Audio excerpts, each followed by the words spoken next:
New numbers from the Church of Jesus Christ of Latter-day Saints show changes to the age missionaries can serve has dramatically increased the number of women choosing to go on missions.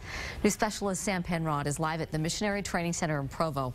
Sam, we'd heard early on this was happening. How's it changing the church's missionary program? Well, you know, in the past, Deanie, male missionaries accounted for about 85% of the church's young missionary force. But since the announcement was made 3 months ago, applications are nearly 50-50 for men and women. And overall, we're told the missionary applications are up 200%.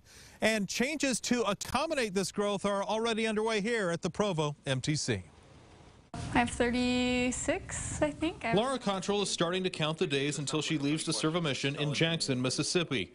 She was in the conference center on October 6th when it was announced LDS men could go on missions at 18 and women could begin serving missions at age 19. And they said the announcement and I immediately just started bawling and I was like, oh, and so I knew I was going to go and it was perfect. My whole life is like totally pointing towards going on a mission. Within days, Cottrell, who is 20, began the application process and just 3 weeks ago received her call. I was going to start my papers in February and now I'm leaving in February.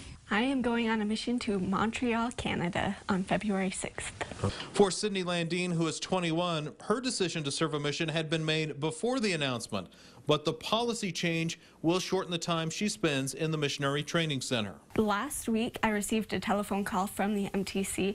One of the French teachers there called to test my French. After that conversation, she was told she will no longer spend 2 months preparing in the MTC.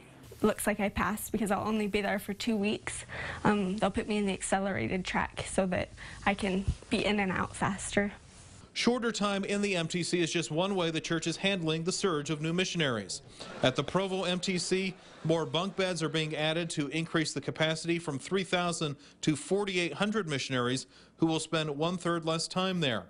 And according to an article on LDS.org, each of the church's 347 missions around the world will see an influx of missionaries, growing from an average of 170 to as many as 250. An exciting time for new missionaries who are eager to share their faith. I just think it's going to be awesome. Hard, but awesome. And while the numbers of new missionaries are growing now, the MTC is bracing itself for a big surge of new missionaries this summer as 18-year-old young men graduate from high school and then become eligible to serve full-time church missions. Yeah, those are some pretty dramatic changes. Thanks, Sam.